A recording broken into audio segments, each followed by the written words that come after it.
Welcome to the Orange Hammer Podcast. My name is Corbett Storick. I've been a licensed general contractor for 8+ years, specializing in new construction, renovation, furniture building. I'm the son of an architect and an interior designer, and I've been surrounded in this industry since birth, watching all aspects from concept, design, build, punch list, and of course, all the problems that come up in between. In my time in Durham, North Carolina, I've noticed a significant gap in knowledge between homeowners who need work and the people who do the work. On this podcast, I hope to break down the process of homeownership from the perspective of both the homeowner and the contractor in an effort to help raise the knowledge of homeowners about their homes and the construction/renovation process. I hope you enjoy. If you're enjoying the Orange Hammer Podcast, or if you have a topic that you want covered, or have recently done a project, please contact the Orange Hammer Podcast. The Orange Hammer Podcast is on Instagram and Facebook. Please like and subscribe, share on whatever platform you're enjoying your podcast on. Also, check out our YouTube channel, The Orange Hammer.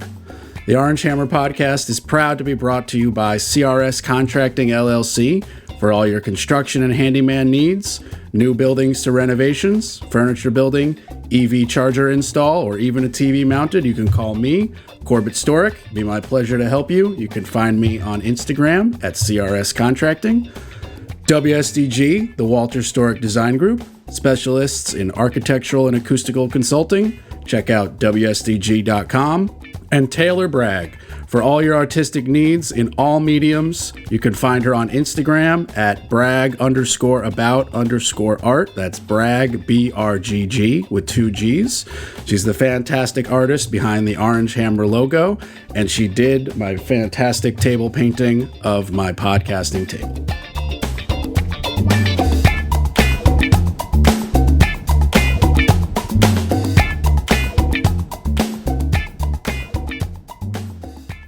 The Orange Hammer Podcast is proud to be brought to you by Stacy Sloan with Keller Williams Elite Realty, proudly serving the Durham and Triangle area for 25 years.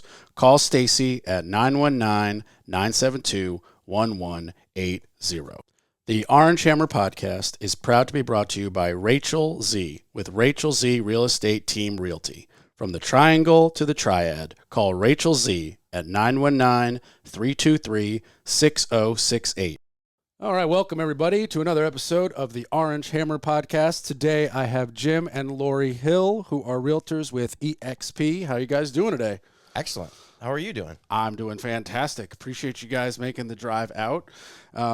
So you guys are both together and business partners. That's correct. We've been married for 37 years. Oh, he's got it. Brownie points have been scored. Yeah. Get that number wrong, you got to come up with flowers tomorrow. Yeah. That's right. So right off the bat, what are the biggest challenges of separating the personal side and the business side when you both live together, work together, and have social life together? I'd say the biggest challenge is Jim is always in my stuff. I had to put that out there. No, we actually, I think we do pretty well. We do everything. It's like everything is together, and we just enjoy each other's company, and it's always been that way. So yeah, it's never I don't think it's ever really a challenge unless one of us forgets to put something on the calendar. That's probably the biggest thing. Calendar's a big help for sure. We share calendar, and we also have a shared email so we both can see. So occasionally there are times that like a listing agent, their side not sending it to our dual. So we had to get that really set up at the beginning, even with EXP, so that EXP will send to me as well as the dual. Oh, okay. So you had to get that, like, for lack of a better word, the programming in place so that the emails just shoot to both instead of one or the other. Well, we're a domestic partnership. Actually, we were originally part of a team, but we left the team, became a domestic partnership. So we're a team of 2, basically. And we have separate email addresses, and then we have a combined email address. And what happens is, at the beginning of a transaction, Lori's the lead of the team, actually. So things tend to want to go to her. and we have to correct people to get it into the correct email. Yeah. Okay, so and please correct me if I'm wrong as we go along. So it's less that you guys are both the same exact realtor doing the same thing, and more like one of you handles one part of the transaction and the other handles a different part of the transaction, No. and together you form this Well, amazing team. That is partially true. Okay. Because we typically will try for sure on first appointments be together so that the client can meet both of us at the same time in case they're just going to see one of us and then it's not, oh, where's so-and-so? So it's right from the beginning, all clients are aware of that. However, Jim is really takes care of like our most of our marketing stuff. He's like really good. He's extremely creative, and he should probably be in marketing. So what do you do that falls under the marketing category? I know there's some obvious marketing ones like the social media all posting. social media, LinkedIn, Instagram, Facebook. We have a marketing company, and I manage the marketing company and what they do and what they provide to us. And on top of it, like when we have a listing, the marketing company promotes it for us. I enter all that information in. They create videos for us. Also, all the budgets and wrapping my arms around how the marketing company actually works with our CRM, which is our contact management system, and the advertising. There's a lot of facets to the advertising, which we advertise houses. We have yet to still advertise ourselves in marketing. So we have we're saying there's always a list of things to do. Like we could do this 24/7 and never get through the list of stuff that we'd like to accomplish. So we got the studio dog in here bothering everybody. Hey, Willie Bear. I just realized as he was saying that, and I actually mostly, well, it's Ben, but that may change since he is 100% now realtor. He was working a full-time job and still working this pretty much full-time. But I've done most of all, like also once we have a transaction go under contract, then like the paperwork and everything, I've been managing most of that. But now that we'll see. I mean, it could still stay that way, but. Yeah. So it's a relatively new transition, you leaving. What was the other 2 job? 2 weeks ago, I retired from engineering. Engineering. What kind of engineering? Mechanical engineering, Okay. Robotics, aerospace engineering, assembly systems. I worked in the engineering field since I was 15 years old. Started as a draftsman in a drafting board in 1977. That's dating myself. Yeah, you don't need to tell everybody how old you are. What are like the top 2 coolest projects you've worked on? The top 2 coolest projects? Okay, were a non-contact alignment system for vehicles. It was the very first one of its kind. Now it's standard across the automotive industry where it doesn't touch the vehicle and put any pressure on the wheels when aligning the vehicle in the assembly system.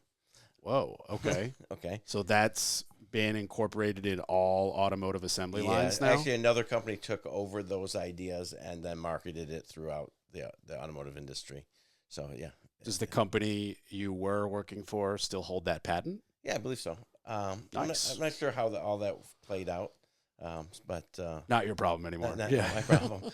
But me and my team developed the very first one of those and built it. So wow, that's pretty cool. It was for a semi. Actually, it was for a very large vehicle for semi trucks. Went down to Ford, Kentucky plant when they were building semi trucks down there in Louisville. Gotcha. So. I guess it's less complicated to just take it and apply it to smaller vehicles once you've already done the legwork of developing it for semis. The biggest thing is not inducing any stress in the vehicle while you're measuring it. So you have to float the vehicle so there's no stress on the suspension. Whoa. Okay. Very cool. Yeah. And the second one? Second one would really be for the aerospace industry. I can't mention the client's name, but it was Jeff Bezos. No. It was a whole rework of the assembly process for a jet engine, actually. So it automated a lot of the jet engine assembly process and increased the throughput from one jet engine a day to it was actually less than that, but we were putting on a jet engine every hour then. So. Whoa, like jets, like military jets or like commercial jets? Those were commercial jets, although the company also did military jets, but we weren't in the. Okay, so it was Boeing or Lockheed. That's cool. You can't tell me, but I can speculate wildly. You can speculate all you like. Yeah, at least if it was American aviation, it's pretty much Boeing or Lockheed, I guess, if they're the ones doing both residential. Jesus, such a contractor in my mind. Yeah. Both commercial and private planes, or military rather. So 2 weeks ago, fully retired and fully incorporated into real estate. Okay. Which I really was doing real estate full time. And now I'm doing, when I say full, now I'm just doing double duty because I work, I get up in the morning at 6 and I, do meditate and affirmations and all of that. And then move into real estate. The things I can't do before I get around to following up and calling people. And then that lasts intermittently through the day. With marketing, meetings like this podcast or showing homes, doing paperwork, networking. There's a whole slew. Yeah. Oh no, it never ends. Yeah. I was at a networking event on Monday. Yeah, they never end. No. Okay, so how long? That's how we know you. Yeah, which one was it? Well, no, we didn't meet you at networking, but so networking doesn't necessarily mean you meet someone there, and it means that you met someone that you could count on and that could possibly refer you to someone else. So we met you through, actually, it was Jordan. No, I'm sorry. That's his last name. I'm drawing a blank. Amanda's husband. Aaron. Yeah. Yeah, Aaron, yeah. And even as you said that, the spelling went wrong in my brain of how Aaron is spelled. Yeah, Amanda Jordan and Aaron Jordan. Yes, yeah. Amanda and Aaron. Formerly of Red 22. Right, but and so we met Amanda through she runs the RAP networking, but also Aaron was a referral through Kat Fleetwood. So right. I met Kat Fleetwood like a couple years ago. She's a lender. And so she's been on the podcast. Yeah, we'll see. So there you go. So you meet someone and, so when people call me a lot of times say, hey, who do you know? Well, I don't, but let me see who I know, who knows. Because there's always someone, right. It's a chain, like a domino effect. It's exponentially grows your network. Yeah. Right. Yeah. And that's our contact management system. Where really I love our contact management systems, this CRM. We use this follow-up bus, but EXP gives us a different contact management system called KV Core, and we never used it when we first got into real estate. It's like, okay. And then we switched and went to a marketing company, and they used follow-up bus. And so we said, okay, well, we use that since that's what you recommend, and we ended up paying for that. And literally, we're in that all day, every day. But that network of people has grown from next to nothing just over a year ago to almost 5,000 people now. Yeah, my phone contacts are just the number is so fast. Yeah, and it's growing so quick. We market to all those people. Some of them we market proactively with newsletters and contacting and calling and texting. Others we market soft marketing, which is reverse marketing. So the name is in the system. If they're on Facebook or social media of any kind, they'll see an ad for us. And our name will pop up 4 to 7 times a month. So watch out. We got 3 cell phones in here listening. I'm sure Instagram is just gonna, name a product. What do you need? Let's get ads for it unnecessarily. Right. So when did you begin your real estate journey? Well, this is my second real estate journey. I was a real estate agent actually in Michigan. Okay. They're sales agents. Here we're brokers. Years back in the 90s, and then I started as a transaction coordinator right around COVID. And they're like, if you get your license, and so that was like it all dominoed also because he was like, well, if you're gonna get your license, I'm gonna get my license, and we did it when you could do it from home. You didn't have to go in to take, to go through the classes. So previous to that, I was a life coach.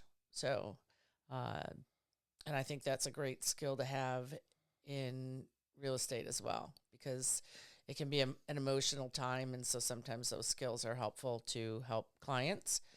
It may help in negotiation. I don't know. You're an expert negotiator. If you ask me. He keeps saying that to everybody. He's putting a lot of pressure on me. How do you get into being a life coach?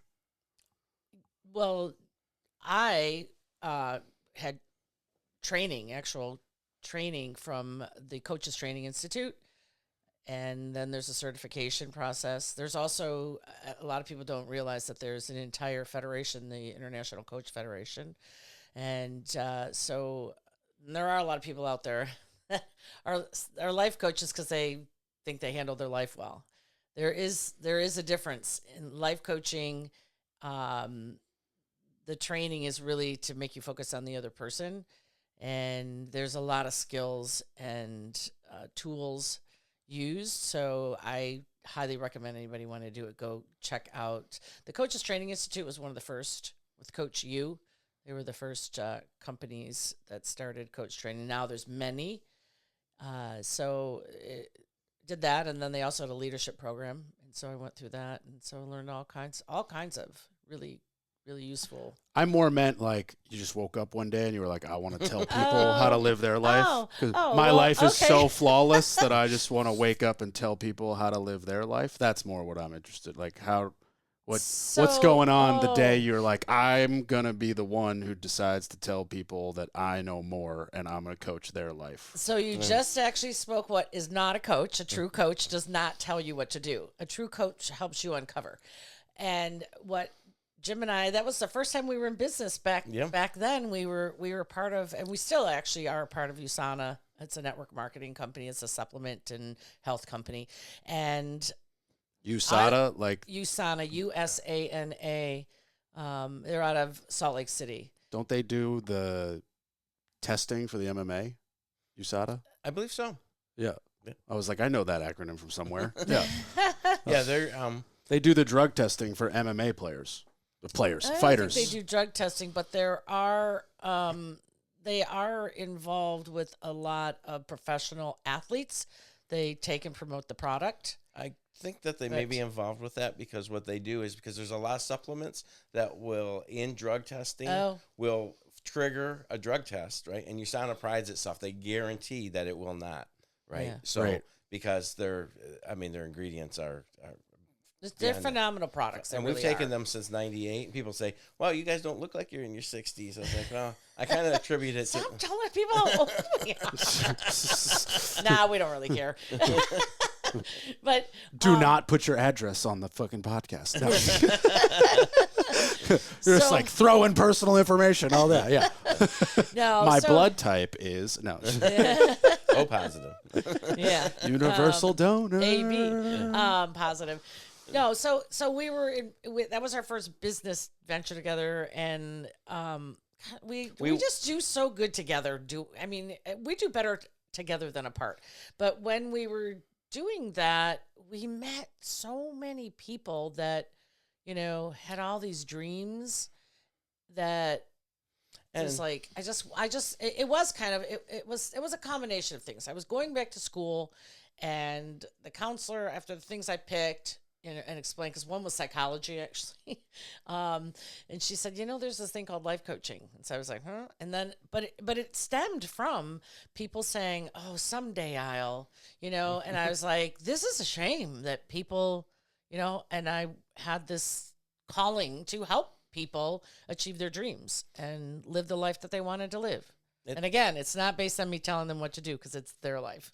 It is. But at the same time, we had met Dennis Waitley at a convention in Chicago. I had no idea who Dennis Waitley was. I don't know. Dennis Waitley is one of the top-rated motivational speakers, right? Well, it was at the time. At the time. He's since passed away, I believe. I didn't know that. And I was introduced to him. Oh, this is Dennis Waitley. I had no idea, right? And then later I was like, oh my God, I just met this really famous guy. But we would hear him speak. And Lori saying someday I'll is one of his big things. There's a whole poem, I don't remember it, but someday I'll do this. Someday I'll do this. And, And that's, how many people do you hear that say, someday I'll, I'm going to someday do this. Oh, yeah, that's everyone. Yeah, exactly. And so and we all should be able to do whatever it is that we want to do. And life coaching is a way of helping people to do that. So. Yep.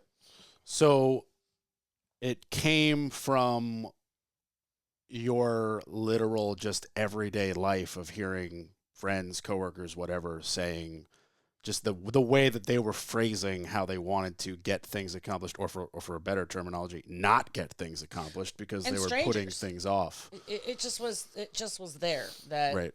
people and that just like pulled at my heart, I guess. And I'm naturally, I love to help people in general. So I'm always overextending myself.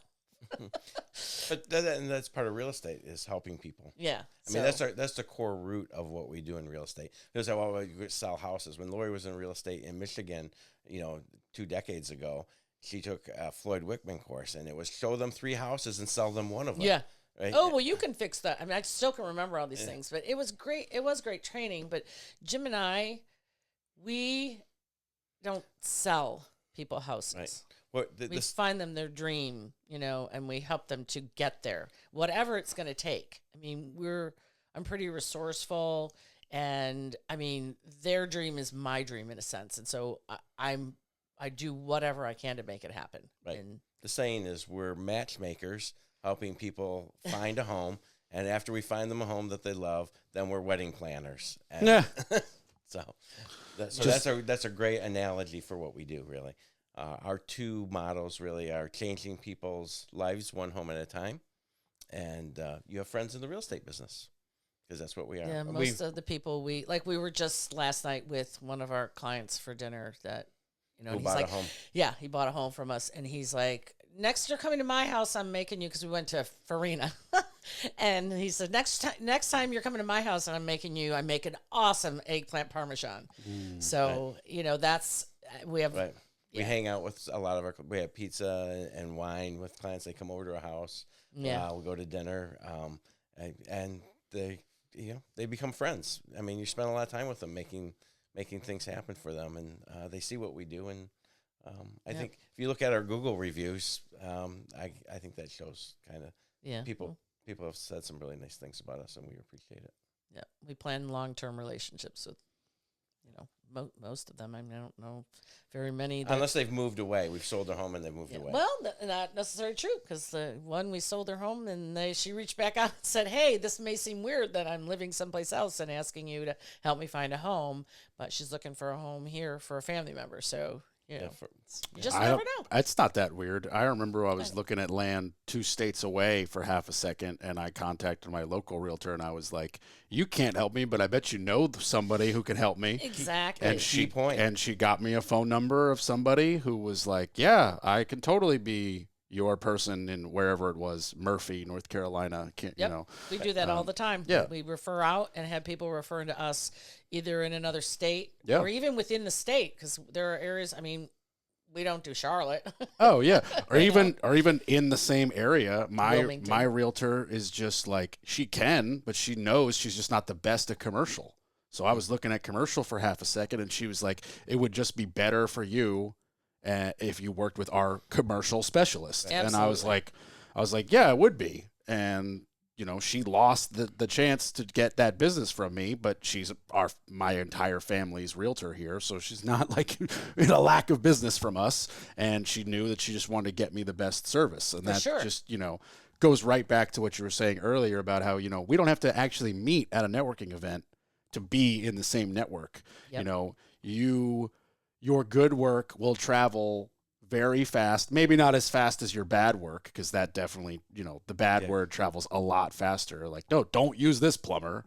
That travels a lot quicker. But the good work still travels. It travels a little silent, a little quieter in the night, but it still goes. So, like, if you're putting in your good efforts, the people in your network will notice, and they will keep using your name. I mean, it's not that complicated. It is, for some reason, confusing to people that is the case, and they don't want to start and put in the time with networking. And I don't really understand that. Like, it's not that much time. 90% of them are free. All of them except for B&Is, basically. Isn't it great just to meet new people all the time anyway? I mean, it can be, yeah. I mean, especially in the correct setting. And those networking events are the setting, because everyone's, it's like, I tell people this sometimes when I was working for the Durham Bulls. and I would joke about how like the security is not really heavy. And I would be like, a lot of people who buy tickets to baseball games to not have a good time. Like if you're buying a ticket to go to the Bulls baseball game, you're probably with a smile on your face going to watch baseball, get a beer, get a hot dog, whatever your thing is. Like this is not like, oh, mom's dragging me to the opera or whatever, or parents are dragging me to church, or like fill in the blank of like something where there's some moody people. Like if you're choosing to go to a networking event at a brewery or wherever the hell it is, like that you made that choice, it's a good time. This is not like, oh, we got 200 people here who don't want to be here and they got to shut up and listen for 5 seconds like a school auditorium. It's a completely different vibe. So, everybody shows up with that great vibe and it carries through the night. Nobody's like, I'm so pissed I had to be here. True. That's probably very true. It's very true. So you're putting yourself in a great opportunity to, and at least for me, admittedly, I'm a homebody. I'm a hermit crab. I love my couch. I built a home gym. If I never had to leave my house, I never would. When food was getting delivered during COVID, I was all for it. Bring me my groceries right to my front door. Happy to pay Instacart, But for me, it's like, okay, I got an opportunity to go to something free. That's a great check mark. A lot of them are at restaurants that I would want to go to anyway. Like the Durham Rockstar Connect is one of my favorites because it's a Namu. And if I always am, every time I'm like, oh, I got to go to that networking event. Well, if the networking event sucks, I love eating there. So it's a win. Like I'll just get dinner. Like, where's it at now? It's at Namu. And I've not been there because I've been to the Durham. It's moved around. They the Rockstar Connect does sometimes change locations. So to clarify, there's 2, and 1 does not move locations. In fact, it is tonight. It's the second Wednesday every month. Oh. It's either Nomu or Namu. I don't remember exactly how to say it. 15501, right by that Home Depot, Walmart, Dick's Sporting Goods, right there. It's a weird looking building sandwiched between Cycle Bar and the dude who only services Saabs and Volvos, like the foreign auto mechanic guy. But I'm telling you, like, once you can get over how weird the parking is, they have... That's Durham. That's Durham, for sure. But this is abnormally weird even for Durham. But they have a massive live venue stage in the back, incredible gardens if you want to, like, go sit privately or go sit with 40 people. They have a full coffee bar and beer bar completely separate, and they do amazing food. I think it's Korean food. It's an Asian type, and I'm unfamiliar. I think it's Korean food, but when I'm telling you everything they make is delicious. I haven't had their beer, but I don't like to drink, but everything else is delicious. And yeah, then the Rockstar events, it's second Wednesday. It's always there. Deb Lovick, who has been on the podcast, is the lady who runs it, a Durham realtor. And I don't think I've been there ever with less than 10 people, sometimes a lot more. And again, it's one of those things where it's like, even if it sucks, just turn it into date night. Like my girlfriend came with me one time, and I even told her that. I was like, look, we're at a networking event. I'm going to be business cards, networking, blah, blah, blah. But like after an hour, let's leave and just walk to a different part of the restaurant and get dinner. So it became a date night at the same time. Incredible. Can't talk it up enough. And then another fantastic one that I just went to this past Monday. This one, first Monday of the month, I think. The Meet and Mingle. It's put on by Kaylee Bain of Honey Gin Advertising Agency. And I swear there were 65 people at Bond Brothers in Cary. Like I couldn't even. It was too overwhelming for me from a social perspective for me to like jump in and out of all these groups of 6 people and be like, hey, who needs a contractor? Hey, who needs a contractor? So like, I talked to like 5 or 6 people, got their cards, gave my cards, and I was like, I gotta go. That is the tough thing about networking, though. When you go to a networking event, when it's large like that, and you have little cliques of people, how do you jump in and interface to them? Yeah. It's called eavesdrop. It is. Yeah. Everybody is there to network. But she's right, though. Like, I was definitely at one point standing, facing with my back towards a group, paying attention to the group I was already introduced to, and I was 100% just eavesdropping, waiting for somebody to say something, or I could be like, oh, I love that movie too. Or, yeah, I just built that. Like, well, what do you do? And it just never happened. Yeah, but that's so true. It's I can pretty much talk to anybody. I can always find something, and I've done this my whole life. I'd be in the grocery store, someone standing in line with their cart, looking in their cart, and find a connection, so that you can then connect with the people. So. Yeah, how do you like that product? Hey, what do you think about that cheese? What kind of cheese is that? Yeah, like No, you're joking, but that's 100%. No, yeah. I know I'm not joking because that's what she's done. Yeah. No, but in fact, one of the people that I met at the meet and mingle who we exchanged cards commented on my shirt. I was wearing a Pizza Planet shirt from Toy Story, and they were like, oh, Toy Story, I love that. And I was like, cool, what do you do? Like, I immediately was like, that's easy to connect right there. So, and that's the other key thing is when you start the conversation, you said, yeah, thanks, great. What do you do? Turn it to the other person. This so many times in networking, and this is, and I run a networking group as well. I've been involved in networking for so many years, but the people that just pass out their cards, or they don't care about. They just care about themselves. You have to care about other people. Yeah, if you're just going to brag about yourself, it doesn't look good. It doesn't. It leaves a bad taste. Yeah. So I like, again, to shout out Deb Lovick from the Rockstar Connect.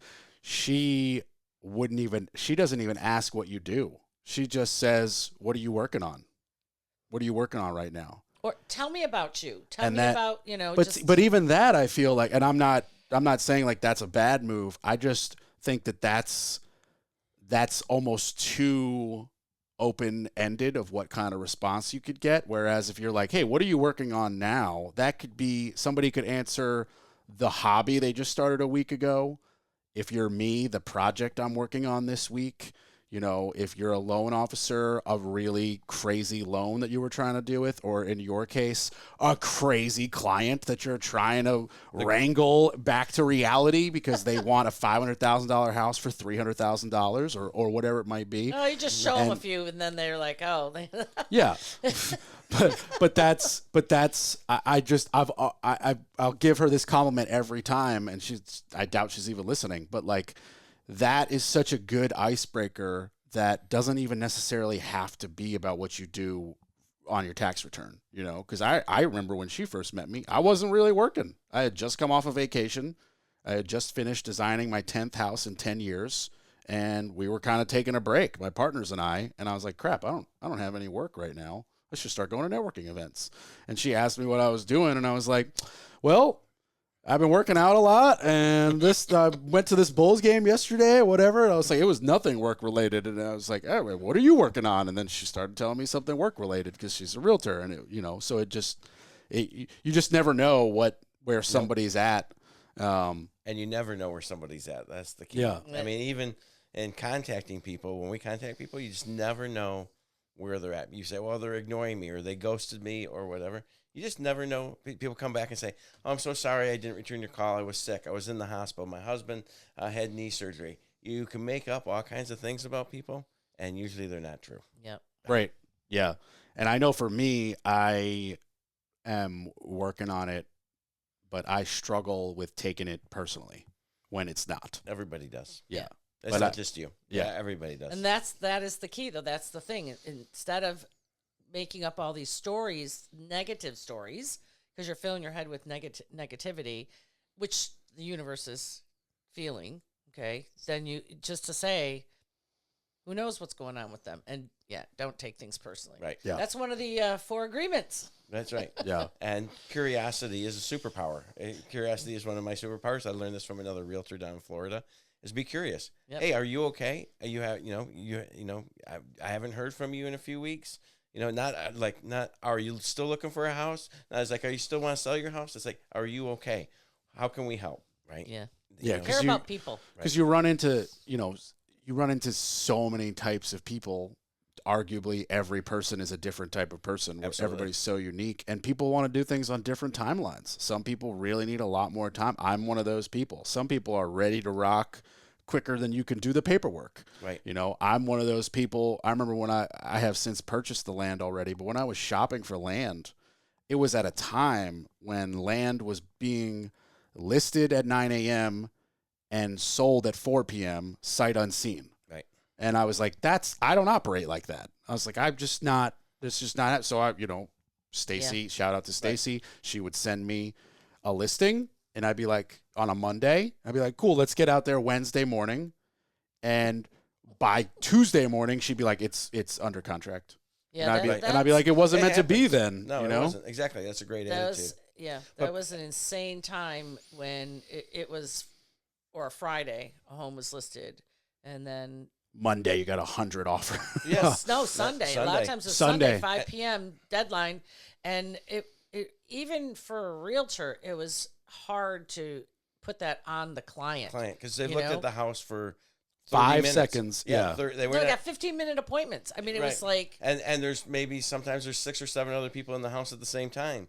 And it's just really a cluster of people. And it's like, how can I make the largest decision of my life on a purchase in a half an hour? Okay, so I want to dive into that because I fail to see the advantage of the seller being that short with a window to sell it with such an amount of people looking and such a bidding war that could happen. Here's the thing. Wouldn't you want it to be on there? You'd want it to be, but put yourself in the position that you have all of a sudden you've gotten 12 offers on your home.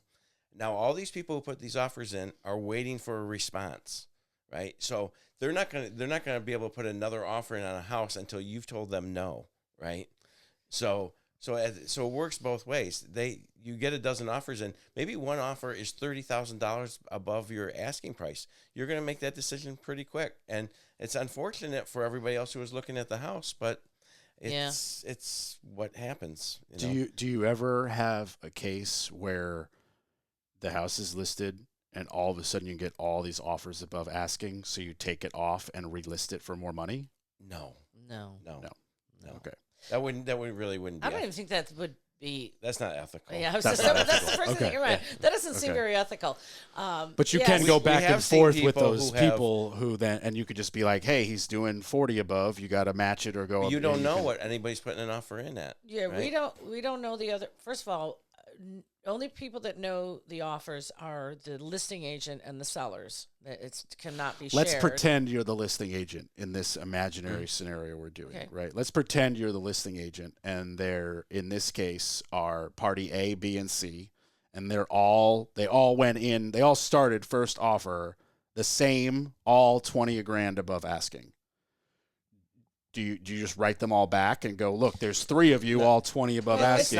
Who wants to go up? It's not up to us, number one. Right. It's up to the seller. It's up to the all seller. All offers have to be presented to the seller. And let's say the seller says, "I want you to do that." Can you ethically do that? Yeah, you can. Well, you're not. Okay, first of all, they're probably not all going to be the exact same offer. No, of course not. This is lunacy of an example. But I'm just for shits and giggles for the efficacy part. $20,000 over offers. Okay.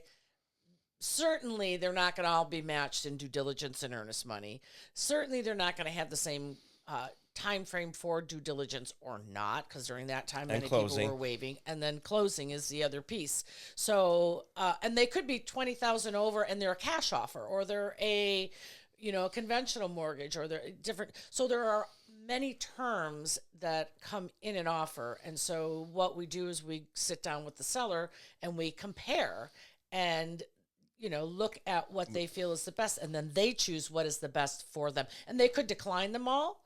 More than likely, they're not going to respond to all 3 of them with a counter offer. They're going to pick whichever one they feel is the best, and they're going to counter back or accept. So there's a lot more involved. So I totally know what you're saying, and listeners have heard us break down all of those parts with other realtors individually.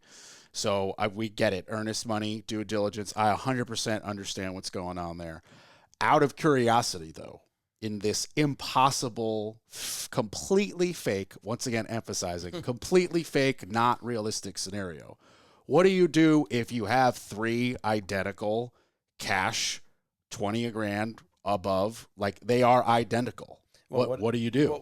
If they were absolutely identical, which again, it's still the seller's it's still the choice. sellers. I would say to the seller, listen, it's amazing. We got 3 identical offers. They're all 3. Let's say they're all 3 cash offers. They all want to close on the same date. They all have the same due diligence. And so I would suggest we go back to all 3 of them and say, wow, surprising, we got 3 exact same offers. And can you change your offer in any way to make it better? Yeah. And What would be the next question typically is what Best and everybody's final. highest and best. And Yeah. and a lot of times also before you even make that decision, you do send out to the buyer's agents that have put in offers and or were saying that they're going to put in offers. You do say we're calling for, everybody to put in their best and final. offer. Yeah. And it may, but again, it may not. And you may do not that for change. everybody who's looked at the house. You say, listen. So Yeah. would it be more? So it'd be more along the lines. Obviously, I understand you're not really making the decision. It's the home seller, the Yes. homeowner, right? So would it be more along the lines of we need X amount more, or just something more along the lines of you've been matched. Do you want to up your offer? Yep. Well, I don't even know that we would say that they're matched because that would go against the commission rules. Also, you can't give out. Okay, see, that's what I'm boiling down to. What are the actual rules on what you can and can't do? Because you cannot disclose what an offer is ever. From another realtor or buyer. So it's basically just I would say the best response is what most do is say we're asking for best. We've got multiple offers because you can't even say that without the permission of your client that you have multiple offers. Oh wow, you can't even say that. No, you need you permission. can't disclose anything about the transaction without the seller's permission. Yeah. So Right. Wow. Right. Okay. But more than likely, so here's the thing. More than likely, they're going to want us to say because when there's multiple offers, that can cause. We just had this situation a couple weeks ago where we had the client that wanted to buy the house, and they had what they were willing to offer, and they had 5 offers on this house, and the agent came back and said, okay, everybody, we're calling for highest and best at 5 p.m. on Sunday, and the sellers will decide tonight. Yeah. So, Okay. which is fair. We're all about fairness. Oh my gosh, because it's so. I mean, imagine. Well, I'm sure you've had to wait for an answer back on if your offer was. We've had to give in best and finals and not get it. We've done it for but sure. At least you're putting in a deadline. People have an expectation. Setting an expectation is always good. Communication is always good. Oh my gosh. Matter of fact, because we run into a lot of people, realtors included, who just don't know how to communicate. So it's like, okay, we put the offers in, and it's into the black hole, and okay, well, you don't know if an offer was accepted till you see the MLS change to contingent, right? Yeah, and it's really sad when your client sees it change. changed on the MLS, and the agent didn't get back with us, and we didn't even see that. And they come back. They're monitoring, they're watching. People are excited. It's like, I want this house. I want this house. It's like refresh. Oh, it's sold. Yeah. Well, there's the tech now. It's like they don't have to wait to hear about the MLS. They can just track it. Yeah. Yeah, they can. It's pretty crazy. Yeah. It's pretty cool to be able to just, not have to be a realtor and just go be able to check that online. It's pretty cool. Okay. No, go ahead. I was just going to say that the MLS is going to be your most accurate because it changes there before it changes, but it pretty much changes as quick on Realtor and Zillow. We've had people contact us about houses on Realtor and Zillow that were already sold. Yeah. Right. So I've had that happen. Our website ties directly through an IDX system directly to the MLS. So the HiltonHills.com website is tied directly to the MLS. People can search down there just like they can on any other website. So yeah, it's completely up to date with. I've definitely sent my realtor realtor.com listings or whatever, and she'll just write back, it's under contract. Yeah. And I'm like, why? It says it's available at realtor.com. Well, that's right. Come on. That's why we tell people to use our website versus the other ones, because we know it's up to date. You right? can because you can search for anything. Yeah, that does happen. Or the best one, she'll be like, I emailed you that 12 days ago. Like, I sent you that listing 12 days ago, Corbett, and I'm like, I am sorry. Is it available? She's like, no, it's not available. Come on. Like, what are you doing? Something's wrong with it if it's still available. That's honestly, with all the land I looked at, every time I found one that kind of fit my parameters, there was a huge reason why, like in a flood zone, not buildable, right. No access, or technically not a road, or something ridiculous. Yeah, I had the opposite of that actually, where there was a real road, there was a physical road, but technically no access on the physical road because the road really was on somebody else's property and it didn't give an easement to you. It's honestly, it's even more complicated than that. It was 16 acres got split into 2 8-acre parcels, and so when they were one, they shared this frontage. People listening don't know what I'm doing with my hands.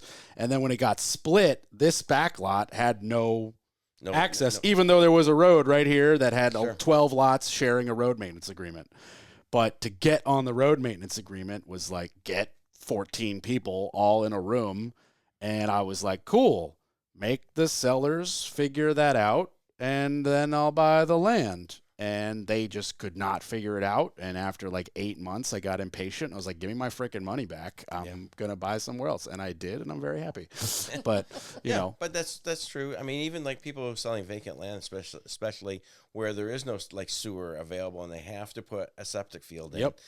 Perk test your land before you go to sell it so people know that it's viable. Yeah. Rather than forcing the buyer to have to put due diligence, pay for a perk test for your property so that they can buy it from you. It's so much more enticing too. Yes, like, it is. You can be like, look, here's the land, here's a survey, here's a perk test. It passed if it passes a perk test, the well is just how deep are you gonna go, and then landlocked land, for those who are listening and might not know, landlocked land is illegal in North Carolina. There's always going to be some way. They have to find a way to do access. It might be complicated. It might cost you a lot of money to carve a road through the woods, but there is always a way. So, well, like you said in your situation, the way would be connecting into someone else's because we're getting an easement. I mean, there's the only way, because in my way, it was even more frustrating because there was a physical road. There was already a road. And somebody living at the end of it. I was like, this is dumb. Like, this is just a matter of add my name to an existing road maintenance agreement. You can't have landlocked land. It's not that difficult. I know it's not that difficult. It was just a difficult tracking everybody down. And at the end of the day, after I bought my land, I bought 11 acres in Hurdle Mills for my final house. I asked my realtor, I was like, so whatever happened? And they were like, they sold it to the person in front. Right. Because he just wants woods. And I was like, why'd they even chop it in the first place? Like, it didn't make any sense. Yeah. Well, it's kind of... We can't answer what's in the minds of other people. No, That's right. You can't. And the owners were, somebody died, and it was like 3 grandkids who didn't really talk to each other, all inherited the trust equally, so it became more confusing about the 3 of them having to all agree. And I think when it was like really simple to just sell it to the neighboring plot and they could all get a check, they were like, cool, just... Take it away. Yeah, just depends on the scenario, and we do see that a lot. So, I mean, that goes along with a lot of them. So there's also these companies that gather up land through estates. People, and a lot of times people just want to dump the land. So we just sold a piece of property like that though outside of Wendell. Actually, I had met the owners of the property, and the guy had some great stories. His great grandfather, actually owned a square mile of land, which is Wendell, right? Actually, back in the 1800s. And when he died, it got split across 6 or 7 brothers, and then when they died, those got split yet again. So there's these multiple acre lots that all the family owns it, right? And they're just slowly selling it off, right? And so that's it happens. And some people, we've contacted people that have property, and other people want to buy it. If somebody's looking for land or looking for a house and there's nothing on the market, we'll say, well, find something that you love, and we'll contact the owners and see if they want to sell. I get a letter every 2 weeks. They want to buy my land in Hurdle Mills. Or call. They call me. We do. We have land in Hillsboro that I get a call a couple times a week. Yeah. I get a letter. I even get for our house too. They're like, and they always ask for Jim. but a lot of times that's investors. That's a big investment company. But here, we'll go knock on somebody's door and say, hey, listen, we're local realtors, and we have somebody who's interested in a house like yours. Are you interested in selling it? Right? How much would you sell your house for? What's your success rate on that tactic? We haven't really done a ton of it, so it's just going to depend. Because I actually did that for land. Yeah. I did that for land, and these people are just holding on to their land, and some of them were elderly people, and they're like, "Why would I sell my land?" How many times? How many times have you done that? Well, off the top of my head, I don't. Dozens probably. There's some. We have an investor who was interested in some lots. There's a parcel that's off of 401, and Lori just happened to call them and asked if they were willing to sell their property, and somebody in the family had just died, and they were like, "Yeah, we're going to be selling it," and it didn't materialize for our investor, but I think it's going to materialize for somebody else. So. Yep. So of the dozens and dozens of dozens, which is very different than not that many that you just said earlier, how many times has it worked? How many? Well, that one would have worked, but no, not the ones that would have. How many times has it worked? We haven't actually. We haven't had any yet. I don't think we've had any, but we form a relationship, right? So. But here's the thing: is a lot of people who do that. Who we say, listen, matter of fact, I just got an email from somebody before we got here who is looking for some property in a specific area. I said, if you want that property, give me an address and we'll contact them. And people, it's never a guarantee, right? But people I'm fully aware it's not a guarantee. I'm just asking how often that works. People are shy to do it. Yeah. Right? People are shy to say, listen, I want this house. We had a lady who loved this one house in Raleigh, and she had been eyeing it. And I said, I had told her months before, give me an address of a house that you love, and I'll go knock on the door. She never did it, and then the house went on the market, and she had already bought another house, and it was like, it is what it is. It is what it is, right? And she just kicked herself. It's unfortunate. Patience is a virtue. It's true. Patience is a virtue. Well, that's the thing. We tell people patience and persistence. I mean, if you have a low price point, it takes patience and persistence to find the house that you love. Yeah, especially if you want to stay around here with that low price point. Right, but they're out there. The deals are out there, and you have to act on them. You know, we send out listing alerts to literally hundreds of people every week, right? And this is under their criteria that they're looking for. And sometimes you don't get a reply back in time. It's like, I love this house. Right? It's like, okay, the biggest thing people don't do is get a pre-approval for a loan in time. So it's like, I'm looking for a house, but I don't want to talk to a lender yet. It's like, well, if you're looking for a house, the first thing you need to do is talk to a lender. Yeah. So you know two things. You know what you can afford, and you know what you can get approved. Right? Yeah, that's what I think a lot of, if you're listening, that advice really needs to be hammered down. If you have any inclination about buying property, you should talk to a lender immediately. Yep. And a good lender like Kat, who will look at everything in your life and really actually give you an appropriate number, not just max out the absolute highest that you could do. Well, lenders are going to tell you what you can afford, but we always tell people that may be not the payment that you want, though. You can buy. We have somebody they can buy $1.5 million home. But they choose not to, right? Because they don't want that kind of payment, right? So that's why I like to emphasize Kat, especially because she will find out that high number, right, but then in the exact same conversation be like, okay, let's now have a realistic number about what you spend on groceries and what you spend at the movies, right, and this, that, and the third, and be like, okay, maybe that $2,800 a month payment is not realistic, and you want to be in $1,400 to $1,800. And guess what? That's still a really nice mortgage that could get you however many hundred thousands of dollars of house. But it just means that they had a realistic conversation for 5 minutes. Like, it really doesn't take that long. Kat is very down to earth. She's very down to earth, and that's why I think that she is really good at her job. And then that makes what you guys are doing infinitely easier because you never even have to have the scenario of showing somebody a house they can't afford. Well, that's the key to a lender that lenders that we use, including Kat, is they look, and it's not just a. They're not just looking at, okay, this is your credit score and this is your debt to income. They're full circle. They they underwrite basically. So it's really, as long as they don't change anything. This is the other thing that people do. Once you get approved, don't buy anything.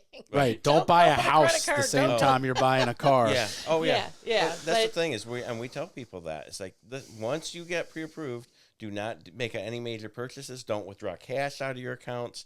I mean, just your credit has to stay the same. I mean, we've heard horror stories of people showing up at closing late, and the thing was, oh, well, why are you late? Oh, I just went and picked up my new Mercedes. We Well, we're not closing on your house now. Sorry. That's And then they lose their due that's gotta diligence, they lose their really earnest gotta money. really hurt those customers who didn't even really know what they were like. They didn't even know that they were hurting themselves. And they're hurting themselves and hurting the lender and the realtor who've put in all this work for them. Realtors, listing and buyers agents. Yeah, absolutely. Right. Okay, so to wrap up a little bit here, I want to touch on two things. If you're talking directly to listeners now who don't own a home and they're first-time home buyers, besides what we've just hammered on about getting a really good lender to have an honest financial conversation and really determine not what your max payment could be, but what you're actually comfortable really paying. Beyond that great piece of advice, what are some other key pieces of advice you would give to first-time home buyers? Well, educate yourself, and we can help them do that. The lenders also can help them do that. Lenders that we use like CAT and others do coaching of sorts if they have issues with their credit report. That's really a key. Instead of just saying, no, you're not approved, it's like, here, if you do these things over the course of the next few months, you can get approved for a mortgage. Yeah. Right? So that's key. Knowing the different programs that are available. There's right now in North Carolina up to $15,000 for first-time home buyers for closing costs or down payment assistance. Yeah, and there's 0% down options through the VA. There's all kinds of programs, and also different lenders have different programs. That's what we recommend talking to more than one lender, because we talk to different lenders, and it's like, hey, we got this new program. Oh, wow, we got this client who could use that. And we approach them with that. So. I want to just say it again because you said it really fast, but it is such a good piece that you mentioned that if your lender can't approve you and they're not giving you some advice on how to get there, that's not a good lender. Right. True. You want a lender who's going to be like, look, I can't approve you, but what you need to do is get some utility bills in your name, talk to me in a year, pay off this credit card, maybe do this, do that, whatever. Sometimes it's about getting credit that they don't have enough just credit. had someone last whatever the things might be. Right. But a good lender will help you with that, and then a year later, possibly even check in and be like, hey, how's it going? Did you make those decisions? Like, do you need help with those decisions? Do you need a debt consolidating person? Like, do you need a CPA? Do you need tax help? Like, most people who are in the realty, the lending, the construction world, first of all, we are in the service industry. But second of all, most of us kind of want to help. Like, that's kind of why we do it. Like, to be honest with you, there's easier ways to make some money. Like, we do this because we kind of care. I mean, for me especially, I've started a podcast that's only at cost to me, trying to educate homeowners because I'm confused how you could spend $400,000, the most you've ever going to spend on the most important thing you're ever going to have, and not know anything about how your home works. Right, and what do you mean you don't know how to flush the water heater? I would also say that choosing the right realtor is another thing. So, I mean... That was going to be my second thing, which is what separates y'all from the rest of the realtors. Well, with us, you have two, so you know. One of us is always available, right? So at the same time, we're very responsive. We pride ourselves on being responsive. We bought a piece of property before we were realtors, and we were like, geez, anybody could do better than this. And because communication was horrible, we really pride ourselves on being communicative and responsive to people and helping them. Like, yes, our phones are off right now, but I'm like...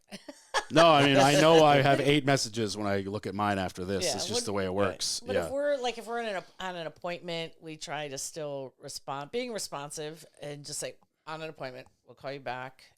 because Jim and I are also impatient people that we want response. We want answers now. So we try and we do unto others. But I would say, yes, choosing a realtor, not only that, choosing a realtor that has your best interest at heart. I mean, we're very hard on the homes we take people through as far as pointing out, things and we put out a disclosure. We're not inspectors, we're not structural engineers or anything, but we see a lot of stuff. We just want to make sure that they understand. A first-time home buyer they don't have a clue. Right. Like, Oh, they've yeah. lived in a home somewhere, but they've never known, just like you said, how to drain a hot water heater or. We literally talk more people out of buying homes than sell them homes sometimes. We got a really bright flashlight. We go in and we point things out. And people like, hey, realize that we got your backs. We want you to buy a home that you love, not a home that you say, wow, this home. Unless they are like, okay, we can fix okay it. We're okay with this. But at least I get it. I'm putting together some pricing for a realtor, and her client is a first-time home buyer, and I could just tell by the questions that she's relaying to me, and I'm like, this is unnecessary. And she's like, they're just so scared. I'm like, if they're that scared, get an engineer's report. Like, if you really don't trust me to fix this very simple fix, get an engineer report that will say my fix is good, or that will give his fix, and I'll just do what they want. Like, I'm not like. Clearly, they're too scared to just trust me as a general contractor and trust her as a realtor. So get a third party. If they want to pay for it, it'll be $400. You'll get a stamped piece of paper from an engineer, very trusted. There you go. Solves the problem. Well, sometimes those things are helpful in negotiation too, though. So because if you've had an inspection that's what this report, is for. Yeah, this is all for they want to do the work as soon as they buy the house, but this is really for they're fighting for closing. And I was like, I'm happy to help you tell what it costs for you to fight at closing, but I'm also not going to be told my fix isn't good enough when I know how to do this. The laundry room is 4 feet by 5 feet. I think I could figure out how to support it. But if you want an engineer's report to tell me how to put in a girder on a pier, on a footer, go ahead. Well, I wouldn't know how to do that. That's why I would hire you. Right, but that's my point is I'm literally the expert in that specifically, and that so I was like, cool, I'm not gonna argue and tell you that you're going way over the top with this, but if they're first-time home buyers and this makes them feel better, that's what I was gonna say.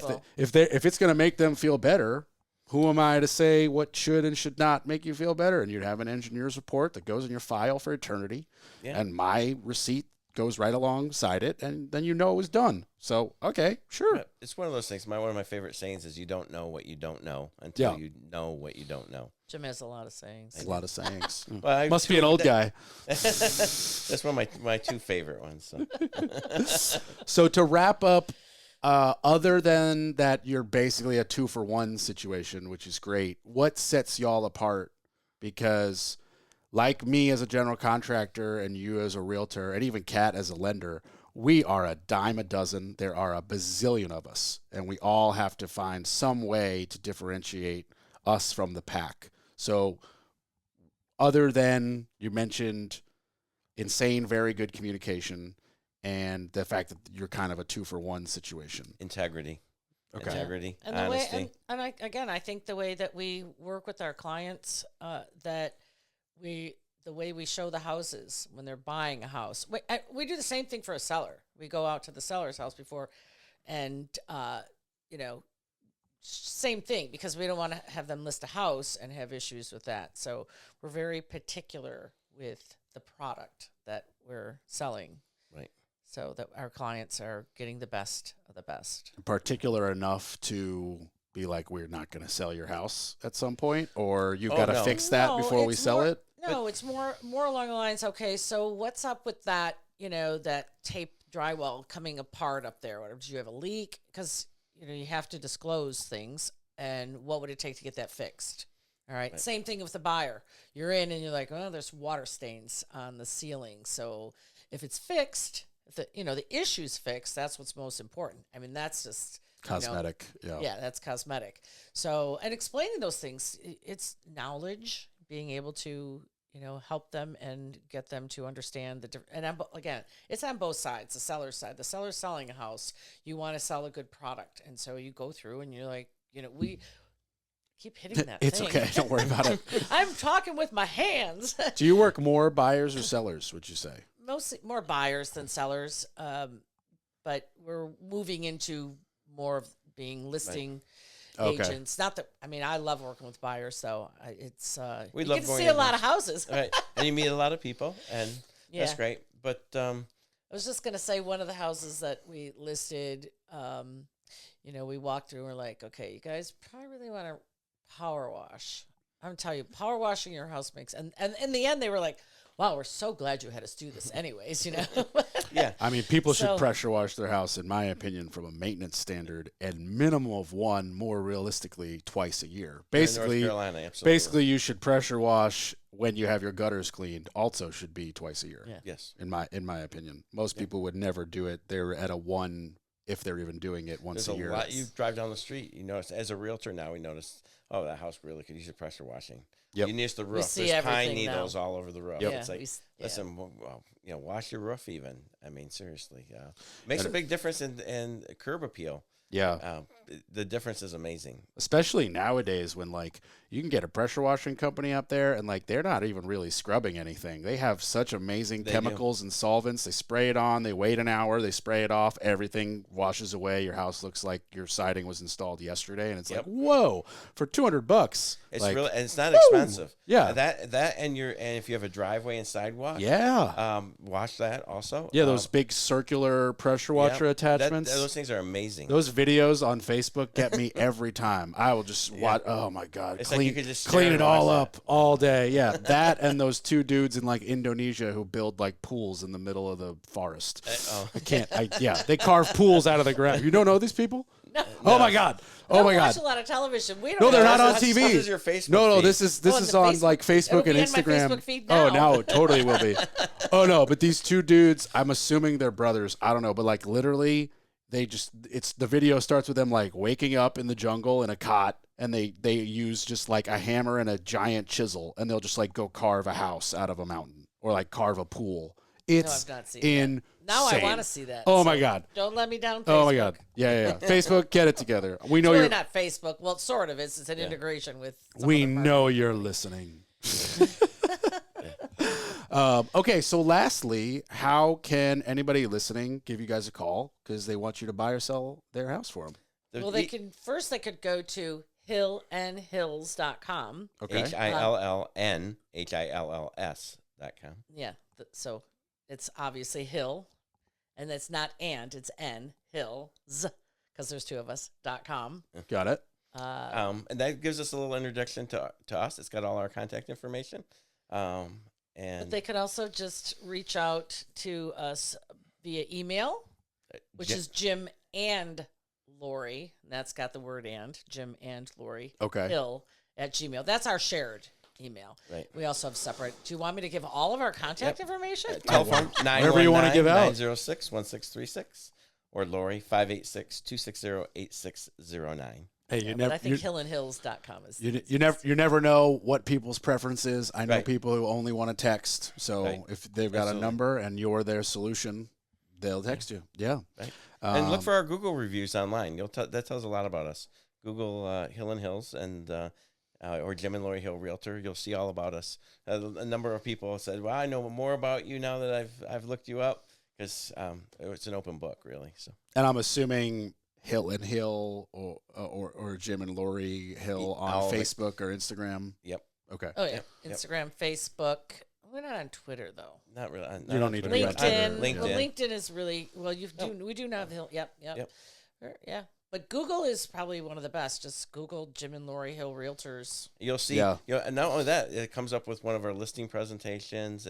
Everything comes up there. Yelp, you name it. Yeah, I'm getting surprised lately how many people are calling me and they're just like, "We just found you on Google," and I'm like, "Really? I don't put that much work into that. And that's you cool." should. You And should. we I know can I connect- should. And we Yeah. can connect you with someone to get your Google page. Yeah. Actually, No, I you'd have be a good Google. podcast No, I have a person. Google yes. page for sure. Trish Bass. No. You should. Yeah. We'll connect you with Trish because Trish will get I your want page. I want all the connections. All right, I want everyone in your network now that we're in the same network. One other thing I would share, also, we have a Facebook page called Relocating to Raleigh and the Triangle. That's how I know you. I was like, that makes more sense. I've been Relocating following to that Raleigh page and for the Triangle. very long time. Yeah. Okay. And it's got to have and the Triangle. Yeah, okay. And Yep, so, and feel free to come in and join. Yeah. We try and post there every day some information about the triangle. all the holiday stuff went up this morning. You should make a post about a good general contractor. Yeah, that serves Absolutely. the triangle. Absolutely. And you know what? Here's the thing. It's a multifunctional because it's meant to educate, but it is also meant to connect people. So Yeah. we Right. do allow everybody in there. There's a lot of, because through business we meet a lot of people, so a lot of other business owners for different types like yourself. Feel free to, if you have specials or if you want to put information about what you do, we're just here to connect and help people. Yeah. So Relocating to Raleigh and the Triangle on Facebook. There you go. That's awesome. I appreciate that. As always, listeners, the Orange Hammer podcast is on Instagram, Facebook, YouTube, and you can email me, corb@wsdg.com, or call me 845-489-6057 if you need work or want to be on the podcast or just want me to talk about something specific on the podcast. Feel free to reach out. I really just want to thank you both for coming. This was Thanks a lot for of having fun. us. Thanks for having us. This is fun. Yeah, it was. Let's do it again. For sure. Awesome. All right. Bye, everybody. Appreciate it.